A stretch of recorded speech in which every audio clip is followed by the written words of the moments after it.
And welcome. No sound. I don't have no sound. You got it now. Oh, that wasn't saying that. I was just shaking my head. I was trying to see if my computer was acting right. Not bad. My fault. Nah, but it's I don't know. I just, I don't know. I feel like, I can't fuck around. Like, cops drew guns on me over in Markham and shit. But you know what? It ain't for everybody. It's just I'm a rebel. I'm a firm believer in if I gotta die, I gotta die. Like when it's my time to go, it's my time to go. However that is, and I'm not going to live my life in fear. And I think that what those things that I do, like I'm definitely not rude about it initially, unless they do something. But I do try like you have no business stopping me, and I do that for my kids, and I do that for the generation because you can't continue to do that because those same cops that break the law or bend the law, they'll continue to do like when you know the rule. Like when you do one bad thing, you'll continue if you can get away with that one bad thing, you'll start just pushing the limits to see how much you can get away with. And now you have these people that are in our communities that are pushing the envelope so much so that they're like saying no to them or talking back to them, they consider that breaking the law. They want to put you up against the wall because you said something back to them. It's not illegal for me to talk back to you. But this is just where we are. So I'm just a firm believer in, everybody should be respected. But if you're approaching me and you're doing something that you should not be doing, I'm gonna check you on that because I don't want my children living in fear. Like, if you're gonna die, you're gonna die. Y'all be laughing at me when I be saying like, ain't no, if somebody do something to my children, I catch them, well, fuck, I'm gonna die. They're gonna have to kill me because I'm shooting everybody involved. Pop or not, because I'm not going to watch you harm my child. And you see it so much, even when you talk about George Floyd and all these people that you watch are being like literally murdered in front of people because people are so paralyzed with fear, they don't know what to do. So you're essentially watching a cop murder somebody. I'm not gonna stand by and watch anybody that I love that happened to. You're gonna have to kill me, and then it's gonna be a whole CNN thing. Y'all gonna be talking about me for weeks. Like y'all gonna have to because it's not okay. It's just not okay for us to be handled like that. And I don't advocate us being right is right and wrong is wrong. I don't advocate anybody doing the wrong thing. But if I'm doing the right thing and you're stopping me, now you're doing the wrong thing, and I have to call you on it. Like I got to call you on it and have it end up and say, it can be peaceful, or we can get into some gangster shit, as Goldie say. But have it at go. Like I think we need to like that marching and protesting shit is dead. So we start fighting their asses back, and we stop letting them kill our loved ones and our kids. And you're not gonna be able to touch nothing that belongs to me, whether I'm mad at them or not, in front of me. I got guns too. And if y'all gotta blow this place up to get me, like if y'all kill me, people are gonna be talking about what happened. And my kids are gonna have an understanding that I love them enough that I would kill somebody about them. I'm not going to watch or video. And that ain't even just my kids. I could not imagine how helpless those people felt to be recording and watching a murder and feeling like they couldn't do anything about it. Like that's a hell of a feeling to have. But it say a lot about a motherfucker. On one end, you can say, okay, they was recording it to get it out, to show that, police brutality is still going on. But the other end, the way I saw it, they could be taping it just for views, for entertainment purposes. Yes, I think that part there too. I agree with you on that part, Kennard, because I feel like if you instead of pulling your phone out to record it, like pull your phone out to call for help. Like, right. I mean, and then record it. I understand recording. I'm grateful for the phones or whatever now, but I feel like a lot of people are they quick to start recording, and no one is trying to step in and help.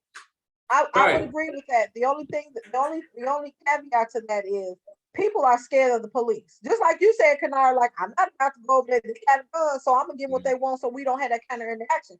So you talking about cops that are literally murdering somebody in front of you. People are scared to go over there because they don't. I'm watching these niggas murder somebody in broad daylight in front of a bunch of people, and they haven't stopped. They ain't trying to stop. They ain't even trying to have it. So people, I'm gonna walk over there and do something to them because they might get me. That, like, you know what I'm saying? Like that fear. I can't imagine. Like I can't imagine it. I can't imagine the kind of fear that would allow you to not do it, or a fear that would have you so that you wouldn't be able to call 911 or go over there and push them off of them, or do something to stop it. And I think some people were watching, but I think there were other people that just really just felt helpless, like they didn't know what to do. That shit is not normal. It's not normal to see somebody being murdered, and people that are not murderers or criminally insane, like that shit is not normal to them. So when they see it, it gives you pause because that's not normal. I'm not used to seeing shit like that.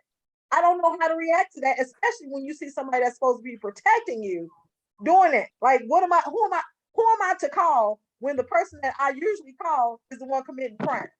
Right. I get that. But then the other side of the coin is when we go to the hood and we start talking about shit there and motherfuckers is getting murdered every day, we don't approach it the same. We approach it the same way we do with the police. If it's a dude that's out there shot, we don't step in or try to prevent nothing from happening. This was a confrontation going on between two niggas. Don't nobody step in and try to break it up before it escalates. I You know what I'm saying? I agree, and that's our fault. And I say this all the time on the show. We are failing. We have failed our children. Mm-hmm. We don't give a shit about. We have become Black folk have become so into my shit, me, my family, my circle, and that's what you protect. So you no longer go out to the community and talk to these young brothers. Like some of these young guys, they're gonna do what they're gonna do. But at least you have a some kind of standing with them where you can be like, hey, you might not want to do that, or you have to build a rapport with these, and that's not what we're doing. We're not interested in that. I want to make sure that my house is straight, my kids are straight, but you got these young people that are in these communities, and even young girls and boys. You have to talk to them because sometimes they don't have anybody to direct them. To talk exactly. That's what I say. You have to be that person. Right, you have to speak to them. I'll say the same thing. I was just saying that recently about a couple I know. They just had a baby, and during the pregnancy, the mom got diagnosed with diabetes, and I was like, people just don't show the love no more because now she had the baby, and she even had a near-death experience right after she had the baby. But she was right outside with the baby, and it's cold. And I was like, as a parent going to, she would have came to my house. I would have told her, like, no, you don't come outside. You wait your full 6 weeks. I'm like, folks just don't care no more. They just let these young folks do stuff. They might not know, like a setback is something serious. You know what I'm saying? That can kill you. And it's way more painful than actually giving childbirth. Mm-hmm. So I'm like, back in the day, if you went to somebody's house and you had that baby outside 2 days after you had the baby, those people got on your ass. They cuss you out. They tell you get your ass in the house and bring the baby back in. Don't come back outside. Exactly. I'm like, but see, people don't do that no more. And it's even like with the kids, if you see them out there doing something, you don't have to approach them right then and there. But when you see them again later, talk to them. Let them know you could have handled that a better situation. But see, no one cares enough about somebody else if the child don't belong to them. And I think that's the problem. It is a big problem. And see, when we talk about people, you just made mention that both of y'all just mentioned it was a point in time where it was being done. And then it sounds to me like current day, it's not being done. No, it's not. So the parents that's in our age frame are dropping the ball. That means their parents, our parents were doing it. And we decided not to carry that tradition forward. See, I'm all for tradition. See, because tradition was a standard. It was a standard of living. Now you got all this new shit. 40 is the new 20, and fucking you only live once, and this type of selfish mentality, the kids is the ones that suffer the most. Motherfuckers are out here, they kicking it, living a good life and all this bullshit, but the kids ain't getting their needs met. And see, it's just like me. If I'm an adult, if you brought me somewhere and I'm with you, and we get there and you leave me by myself, I got a fucking attitude. I can tell you that right now. We should. came together. So Right. could you imagine how a kid felt if you brought a kid into this world and then they out there feeling by themselves and you brought me here? I got attitude, animosity. All you gotta do is put a gun in their head. Boom, there it is. See? Yeah. So a lot of this shit that's happening, we talk about community, it still starts within the house. And see, what Alicia was saying before okay, I'm worried about being mine, my kids straight, this and that. They're not even doing that. They can't be.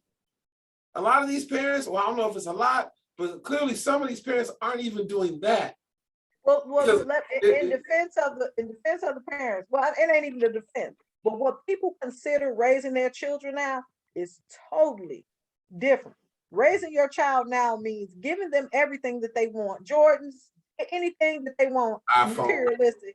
Sit them in front of an iPhone or computer or TV while you go do whatever. And to some people, I'm parenting. I'm taking care of my child, but you ain't taught them shit. Like they don't know nothing. But what that TV show them, what that internet show them, like you have no idea what your child is watching. Like I remember when my kids, when they were smaller, they had cell phones. I took everybody's cell phone, even in high school. I took everybody's cell phone at 9 o'clock. Everybody had to give. We charged them. They didn't, and on weekends, they didn't get them phone back to 10 o'clock in the morning. You didn't call nobody, and you had a certain amount of time you had to be on that phone. There were certain things that my kids couldn't watch at a certain age, just because it's not age appropriate. You don't need to know all that. But now we're in an age, in a generation where there's a lot of information overload. So if you're not really monitoring your kids, they could be watching all kinds of shit on YouTube. Because it's all kind of stuff. I mean, the truth of the matter is that's exactly what they're doing. They're watching. You think they watching their favorite cartoon character, but no, they're watching other stuff, inappropriate stuff that they should not be watching. And if you don't, like me, I used to randomly just take my kids' phone and I just would prone through their phones. I would see, what they looking up, what they searching up in YouTube. I would, see what they watching, go through their pictures, see what type of pictures they taking. Like, you have to, because if you don't, the internet will raise your kids and they're not gonna see the good sides of things. Like I even listen to, I would check and see what type of music they listen to, what they like, just randomly. And then randomly at nighttime, I would just go in their room, because if you could sit on the bed at 9 o'clock and they could be doing all type of stuff when they close their door. So I randomly would go check in my kids' room. There weren't no closed doors in my house. Yeah, I grew up in that. I grew up in that myself. Wasn't no closed doors in my house. Nah, no privacy. No privacy. And I was going through book bags too. I went through book bags. I sit right in front of their face and go through their book bag. Pull out all kind of shit. I go through their drawers and all kinds of stuff. And I was real open with my kids. So like when my son started smoking weed and I knew all of that. And I welcomed them to be honest with me, but I also wanted them to know I'm not, and they'll tell you now that my favorite word to them is I'm not your contemporary. We'll never be contemporaries. I'm always parenting you. And I don't care how old you get. I'm 47. My mother still parents me. She parents me as a 47-year-old, but she's still my mother and she still parents me. I parent you differently, but I'm always your parent. So we'll never be equal. So there's just certain things that I will never do with my children, around my kids, nothing, because to me there's a line. And I think that a lot of times these new parents, and some of these parents our age, they've crossed the line. Like they've crossed the line, so your kids can't even respect you because you're doing the same, don't you? How are you hanging out with your child and y'all doing the same thing and you trying to give them some wisdom? You can't give them wisdom. Y'all doing the same shit. You should not be doing the same thing. That would be like me being in the club with my kids. Like we shouldn't be listening to the same music. We shouldn't be wearing the same clothes. We should not be interested in the same things at all because we're on two different levels. And I think that's a big part of the problem. You have women that are damn near grandmothers or our grandmothers, and they walking around here, they don't want to take care of the grandkids. They want to be like, I hate the word grandmother. I hate that word. I hate it because it gives the impression that you don't want to be a grandmother. And being a grandmother is that's the most important job. Like when I become I ain't in no rush, but when I become a grandmother, I'm gonna be a grandmother. Like when I started having kids and my brother started having kids, my mother still looks young. My mother looks young. My mother still looks like she's my sister now. But my mother has always been a very good grandmother. Still is a great grandmother. She's always granny. That's what my kids call her, granny.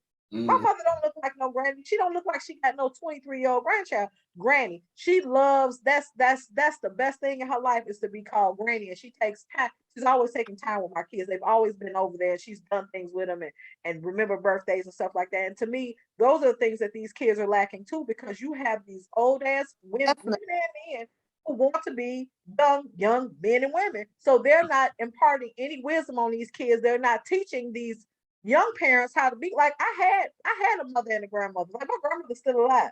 Mm-hmm. I have a mother and a grandmother teach me how to be a mother, how to do certain things that you just didn't know as a mother. Mm-hmm. And I had people to show me that's not how you do it. This is how you do it. And I don't always agree with them on their style of parenting. And some stuff I did differently, but I had 2 generations to help me raise my kids. Mm-hmm. I had 2 generations. And that's a beautiful thing where you have these kids now that are raising themselves, or you have these parents that you can't tell them shit, don't say shit about their kids. Kids bad as hell, but teachers can't say nothing bad about them. Everybody lying on them. Mama can't say nothing, grandma can't say nothing. They're unruly. And you want to send them out into the world like this. Right. I hate them type of parents. Like I just did a parent teacher conference this past report card pickup, and they were telling me my 8th grader, they's like, he's hanging out with he's starting to hang out with the wrong crowd. He's starting to fight. And I told each and every teacher that I spoke with, I was like, if you see him hanging out with the wrong crowd, with the wrong group of people, separate him. Please feel free to separate him. I say, because outside of this school building, he don't see them kids. He don't know them students because my kids don't go outside. I don't let them go to different people's houses because I don't know what's going on in other people's houses. So I don't let them go to other people's houses. They just had a friend literally move downstairs. One of his classmates just moved downstairs from me. He asks me every day, Mom, can I go outside? No, you're going to stay in your house and they're going to stay in their house. Mm-hmm. I don't know them people. I'm not trying to get to know them people for the simple fact they don't train how we train. How I raise. They don't do that. They allow their kids to do stuff I don't allow y'all to do. Mm-hmm. And my daughter will tell you now, she's 20 years old. She still will call me and let me know where she's about to go, what she's about to do. You know, I mean, because I mean, once you embed that in them, they continuously to do it. My oldest son, he's 24. He will call me and say, Mom, I'm over here. Mm-hmm. Or Mom, this is what I'm about to do. You know what I'm saying? And I mean, I like that because I know where they at. I can, if something happened, I can pinpoint to where they at or where they was last seen at. You know what I'm saying? So, I mean, I was like, the thing is, people have started having problems with other people telling their kids what to do, other adults. Like I tell my kids, it's not your battle to fight an adult, it's mine. That's right. That's right.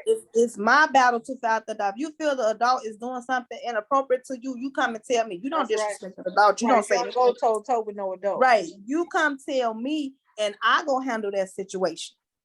And so I mean, but it's these parents today, they quick to, I fight kids, or I fight this, I fight that. First of all, you know your child. So you can know if somebody land on your child. Now, 9 times out of 10, no one is adult is not land on your child. Right. You have to, you have to get to the it's like you have to weigh out your options, because at the end of the day, your kids, you can't say what your kid won't do. In different circumstances. Saying I fight kids, like you pretty much know where they at baseline, because straight up you're fighting a kid for what? Because most an adult with some sense will be like, where's your mama? Where's your dad? Exactly. I need to see an adult. When you talk about you fighting, then that show you what level, what mentality they have, and why their children are behaving like they're only emulating what they see, and they gotta. Because you can fight a kid, but you can get fucked up too. Like, so what you're doing is we're supposed to diffuse situations. Period. That's what a parent is supposed to do. Exactly. Find out what's going on and solve it. Show them how to solve it. But when you talking about fighting the kid, now if you put your hand on my child, you think that I ain't gonna come up here now it's a whole nother thing now. Cause now you got adults fighting about something that kids like. I don't believe in getting to kids' business at all. But now you fighting with adults now because you put yourself in a child's position, and I got to hand on my child instead of you being an adult telling them to cut it out and let's go get the parents so we can have a discussion and find out what's going on and how we gonna resolve. And what's going on? Yep, why it's happening. Like I remember I had to do that with my daughter. In her junior year, some girls wanted to jump on her. Come to find out, the girl that initially wanted to jump on her because she didn't make it to go out with her for her birthday. And like I told her, and with her mama sitting there, I say, Janae don't make no decisions on if she can and cannot go somewhere. I say everything that she does, it has to go through me. Mm-hmm. I say, so you mad at her for all the wrong reasons. I told her mom, I say, I don't try to tell nobody how to raise their child, but the way I raise my child is you came in this world alone, you're gonna leave this world alone. You don't take a crowd to do what you got to do. That's right. That's right. So for this to have escalated all because my child didn't go with your child for her birthday. I was like, no. I say this gonna stop and it's gonna end right here. We ain't gonna go no further. Mm-hmm. Because I'm telling you right now, she didn't bother to ask me because she knew that I didn't know your parent and I was gonna tell her no. And if she would have tried to get me to know your parent, I was gonna tell her no. Mm-hmm. Like, she have enough cousins. And I mean, she have enough cousins and the few friends that she do have, I know them. I know their parents. But other than that, no, she just don't go out with nobody. Just don't do it. So that diffused it right there. I mean, it went a little further before they finally decided to call me and let me know what was going on. But I was like, I told the counselor at the school, you got to worry about this no more. This over with because we ain't finna keep going to this. None of them sat down with the mother. Letting you know, my daughter can't just go with anybody. I just don't allow that. And I think that's the go put this in the refrigerator and bring them out. Responsible parent would think, and it's about accountability. You just, it's too many parents out here who are doing the exact opposite, letting their kids do whatever, whenever. And see, that's all the shooting and all this fucking drug dealing and gang banging and fighting and fucking looting and carjacking. All that is coming from that type of shit. It all starts at home. You know what I'm saying? And like I say, I it's my belief that ain't no such thing as a perfect parent, but you can still be perfect in the eyes of your kid. It's no different. Like I said, I always draw. Sometimes when you raise kids, now that's not a fair statement, Bernard, because sometimes when you raise kids, they do wrong shit. True. And I mean, and that includes stealing cars, selling drugs. Like you Who know. The fuck? No. Average kids don't do shit like that. Come on. I ain't gonna even tell my people's business like that. But yeah. Okay. I mean, because you get, I think too, if you look at what's on TV now, not so much back then, but now, like, how attainable is it? Like, all you see is these damn 20-year-olds with fucking Bugattis and Versace. Like, nigga, I'm 47 and I got a couple $2-3. I ain't got no Bugatti. I ain't got no Versace, nothing. I don't. But I had my son tell me, and that's how I know that this culture is messed up. My son is a pretty good guy. He ain't no street guy. He don't try to pretend like he's nothing. He's not. He's a square. Like real. He ain't no punk, but he just, he do what he do. Okay. And ain't no shame in you being who you are. Right. But he was. I was talking to him. He's been living on his own. Since junior year of college. He said he want to get a job, get an apartment. So he's paying for his own apartment. Mm-hmm. Not that he had to, and I was telling him recently, I said, I'm so proud of you. And he was telling me, because I could see sometimes he looking heavy, like he worked damn near 7 days a week. Mm. He's a supervisor now, going to school, he pay his rent, pay his car note. And I was telling him, I said, man, I'm really impressed with you and your sister, because at y'all's age, I said, I wasn't thinking about nothing but smoking weed and in the mountain in Huntsville and Redstone Arch. That's what I was doing at this age. Like, I wasn't thinking about the stuff that they were thinking about, which I'm really impressed by. Right. And he said, I said, I think that you all are doing such a good job. Like, I didn't have a car, paying a car note at your age. Like, that wasn't even on my mind. And so what he said to me was, Mama, I don't feel like I'm doing a good job because I don't have what you have. And I'm like, dude, I'm 47 years old. Do you know how long it took me to get the stuff that I have, the struggles that I had to get? I said, dude, this shit ain't easy. And I said, don't let people trick you into thinking you just wake up one day and you got a job and now you got all this stuff. Right.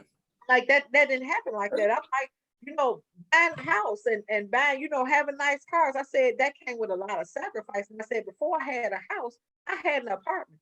I had to rent a house. I had to beat a car. Like, I didn't have the kind of car that I wanted for years, even after I had kids, because I had other obligations to take care of. I said, so don't beat yourself up so bad because you're trying to live at 23 while I am at 47. And I said, it's unreasonable. I said, you're stressed trying to live the way that I live because it took me a long time to get to where I am. Mm-hmm. And I think a lot of kids, they think that success has to do with money, and that's not success. That's success still being taught. Right. You don't have to, because you got a Mercedes. I was telling him when I told you about my daughter having an accident. Yeah. So we were talking yesterday, and I own a house in Chicago. And he was like, well, Mom, why don't you buy a Tesla? And I said, let me ask you a question. I said, how does it look for me to pull up in an apartment complex in a Tesla? I said, that's the dumbest shit that you will ever say. I said, because that don't make no sense to me. I said, you're owning a car. I said, that car, Tesla's, Maserati, I said, those are for people who have a lot of money. Right. I don't have that kind of money. I said, I can buy a Tesla. I said, but why would I buy a Tesla and I'm in a 2-bedroom apartment? I said, those things don't go together. And I said, you can afford some stuff. I said, you have to make it make sense. You have to use your credit and your money wisely. If I'm gonna have a Tesla, I take that money and buy me some land for I buy. I said, because that's something attainable. I said, the Tesla, I really don't give a shit about no. I said, but it doesn't make sense. I said, you have to look at things. You have to put everything in perspective. Like, that stuff is nice, but unless I got billions of dollars, I'm talking billions, ain't no way ever. I don't give a shit about no Rolls Royce. That stuff don't move me. I'd rather have land, something you can't make no more land. Ain't no more land coming. What's here is here. I'd rather have that. But you have these children who think that you're supposed to come straight out of school and work a job and or become an entrepreneur and bam, you're here. And they don't understand. Like, I was talking to somebody recently and they was like, well, you got your own business. I know you making a lot of money. And I'm like, well, first of all, the first couple of years, you ain't making no money. No money. You ain't making no money. Like, that's real talk. Like, I have money saved from other stuff, but I ain't making no money. I'm paying more money out trying to make sure I maintain stuff than I am actually bringing in revenue. And the revenue I'm bringing in ain't a whole lot. But you have people that instant gratification and they don't have an understanding of money. And I think that's what we're doing our children a disservice too, because we're not talking to them about finances and credit and the importance of like keeping your like not spending money because you got money. Like, money is a tool. It's not for a Mercedes. Like, Mercedes is nice, Lexus is nice, but damn, you ain't got no house. Right. So you got a Mercedes and you pulling up to the projects. Man, a $60,000 car and you in the how that makes sense? But people do it all the time, surprisingly enough. But it say a lot about their priorities. But that's what I'm tell my people, like, you can't, they're not telling you like everybody say you get your own business, you work for yourself, make your money, but nobody is telling you the trials, the ups and downs that's gonna come with that business, and like just the hours that you have to put in all that business. Every day. Girl, I mean, it's 10 o'clock, 12 o'clock. Right, it's a constant, nonstop thing, and no, you don't see no money for the first. I say for the first 5 years, you really not gonna see a good profit until afterwards, because you gonna go through what ups and downs, what work, what don't work, what's going, you know what I'm saying? You gotta know when you have your slow periods, how to balance your money out for that time. This time gonna be getting it, but then this time it's gonna slow down. I mean, it's a lot. Not saying they don't tell y'all that. They just want y'all to look at the fact that you're gonna make money, I say, yeah, you gonna make money. It's gonna pay off in the long run. Like I told my son, I tell my son, like it's gonna pay off in the long run. But you got to be willing to put in the work first. If you ain't willing to put in the work and the hours, it ain't gonna work out. And if they don't teach kids finances, then exactly that was like at my age, like I remember, like my mother didn't have a concept of finance. So trying to figure that out as an adult, like I fucked up a lot of credit trying to figure out credit, finances and credit and how to hold on to your money and what credit means.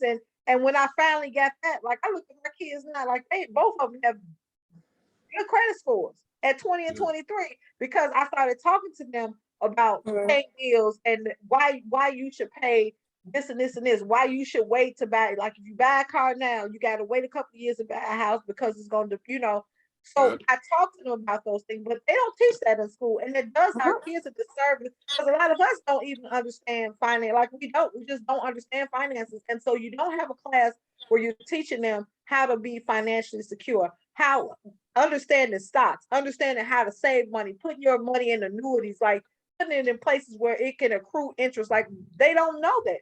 All they know is fucking spend. I want the new Jordans. I got 250. And I don't know how much Jordans cost, but I'm on assuming 250. But we want to spend our money, and then even with cars, like I was telling my kids, like I had an Infinity before it got wrecked, and I was telling them, I said, my car takes premium gas. So if you can't afford to put premium gas in your car, like you shouldn't be looking for $10 to put in your car. Straight up. Because if you got to do that, then you need to find a car that you can afford because that's too much for you. And there's nothing wrong with it, and ain't no shame in it. But if you're scratching and scrimping to put money in the car just because the car is expensive and you need to do something else. Get you something that don't require you to put premium gas in there, because right now that's not what you can afford. And I don't believe in people get what you can get. Like if anybody likes you or dislikes you for the shit that you have, fuck them. They're not worth you being around them anyway, because that you can lose that shit or gain some more shit, and those people will come and go as you gain or lose stuff, and you don't really need them. And I think that's another issue that we're teaching our children, is that you like people that got all this money, and it leads girls to be abused and mistreated because they like all these niggas with money, and niggas with money, anybody when they figure you need them, they gonna handle it. Period. And one thing you control. They control you with it. They control you with it. You could be. They value. That's all they do, and they don't really value you because they know that you could be broke. I mean, yeah, that's what it comes to. I just feel like I wanted to say one thing as far as money and black folks is just black folks. I think I could be saying any other people. We spend money the way we do and buy all these fancy things. I think it's because it's not only a form of instant gratification, but it's also a thing that I think we have the need for acceptance. And so like this, back in the days and shit, I know y'all remember Payless, right? Yeah, man, I used to have much pro ring. Right. But see, I used to Payless. I used to work at Payless a long time ago. But anyway, it could be a pair of Jordans here, right? And then it's a pair of shoes that just like the Jordans, but they're only like $10. But the Jordans is like you say, $250. Black folks in particular, we gonna go for the Jordan. You see what I'm saying? See, because that's what's accepted. That's what is trendy, and that's what people like to see. So we gotta be in the in crowd. We gotta get what the in crowd say. You see what I'm saying? And it's another thing with us. Like if you're not fitting in that in crowd, then you on the outs. You see what I'm saying? Like if you that kid. But the thing is, we taught to misunderstand the word poor. We misunderstand poor. What poor really is. What's poor? Poor, and that's what I'm saying. We misunderstand poor. We feel like if we don't have the expensive item, then we're poor. Not knowing that real poor when we making ourselves poor about going to buy the expensive item. True indeed. And So see, I mean, it's like we get out here and like not understanding that if you working a 9 to 5 and you're making $21 an hour, so say you making like 45,000 a year, and you living in a house or your finances is adding up to 65,000 or 75,000 a year, you're making yourself poor because you're trying to keep up with that off of 45,000 income. So I mean, like I really feel like, you know what I'm saying, and like, you know, I think it was Chris Rock that said I make just enough money to be broke. that's real Because shit. you're trying to maintain all this high quality stuff to prove that you're not poor, and actually you're poor. Well, and I also want to point out, or I don't know if you all are familiar with, like when Black people were so-called freed from slavery, like a lot of them took on sharecropping, and so part of the issue, part of our issue with money too, is like in our DNA, because what they would do is they would take their money and they would hide it, and so they were getting raided by white folks. White folks take your money, you can't do shit about it. So they would take their money and they would buy tangible things with it as soon as they got it, so that they would be able to at least spend their money. So I think that, you know, that is kind of in our DNA, coupled with the fact that now you have all this money and you want to spend it on shit that just don't matter. It has no appreciation. Like, we're not taught that you buy that car. Like, I remember I was talking to my brother today and I said, I want to buy a Mercedes. And the first thing my brother said was, you don't want to do that because they some nice cars, but they depreciate in value so quick. Every car does. But they do. But he said, what he told me was, he said, go online and see how much a 2022, because that's what I was going to buy, a brand new car. He said, go look at a 2018 and see how much that same car around, you know, how much it depreciates. Okay. And so, you know, right or wrong, good, bad, or indifferent, those are things that we need to be looking at. Like, what appreciates, what depreciates, what is going to add value to, like, we don't look at that shit. We look at, hey, it look good, I'm going. Mm-hmm. I'm going. You don't think about when in 3 years when you want to get another car, trade that in, that car ain't gonna get you where you need to be, and you're probably gonna be upside down because it's depreciated so much. So we have to figure out a way to introduce those things to our children in our community, because finances is definitely something we need to have a strong conversation about, because we have the money, we just don't know how to use it properly. Well, I agree. Exactly. And see, the thing is, with that same money, that, you know, a lot of the things that, and we got 3 minutes left, I'm gonna say a little bit, and then we're gonna cut over, you know, to the next one. But you know, a lot of the things, like this cat, Jamal Green, I can't stand him. I can't stand him. And the reason I can't, I don't know if y'all familiar with him or not. He sounds familiar. Okay, but if you ever, you know, I don't like him at all. And he's a Leo too. Ironically enough, I don't like him. But I don't like him because he's a beggar. And what he did, he comes out and they'll give him the little microphone. He gets on the news and he makes this whole big statement and he's begging. The young guy. Him. Wasn't he arrested like a couple of years ago? And he was no, that was a couple of months ago. Oh, he's been arrested again? Yeah, I did a show on it. He got arrested. He came down to Lightfoot's office and was starting some shit. And Lightfoot called for the cops and got him out of there. So, case in point, this motherfucker's always begging for shit for Black folks. We want this community center. It's gonna cost X amount of dollars, All the while I'm thinking about what we just talking about. Niggas in the hood is driving Benzes and BMWs and all this, and got all this nice jewelry and all this nice clothes and Jordans and all of this. So I'm thinking about that money that it costs to buy those things, that if we had our heads screwed on right and was thinking long-term and thinking community, or even betterment of self, those community centers that we looking for, we can finance that shit. The fucking Jews go and finance their shit. The Japanese go and finance their shit. The Mexicans finance their shit. Everybody else but us. And we can't blame it on nothing other than a matter of choice. They can market to us all day long. But if we don't buy into it, it don't matter.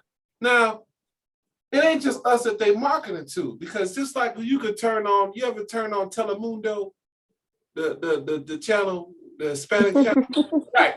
My point is, if you go on every station, they have, like, good example, they have a Real Housewives for every station. Yep. Right. So they're marketing the same product to everybody. But everybody's gonna pick and choose what they want to buy into. Yeah. So they have rap music, they have Mexican rappers and Hispanic rappers, gangster, all that shit, just like black folks do. But they pick and choose what they buy into. It's the same thing with any other advertisement. But we buy into this dumb shit. And we the ones that go without. You go to a Mexican neighborhood, it's all financed by Mexicans. It's all Mexican businesses being operated by Mexicans, being ran by Mexicans. That's an example of how it's supposed to be. The money stays in their neighborhoods. They got drug dealers and everything. It still stays in their neighborhoods. We don't do that. And So that's because they come back out. They come back out our neighborhoods. Say again? They come back out our neighborhoods. They come take our neighborhoods. We don't own shit. They ain't taking it. They ain't already there. I don't think they take our neighborhoods. I think we allow them into our neighborhoods because we have aldermen, Congress, like we have people that we vote for. We can tell them, like, you have a say when they getting ready to open up and give somebody a business license. You're the constituents. You can go in there and say, no, don't do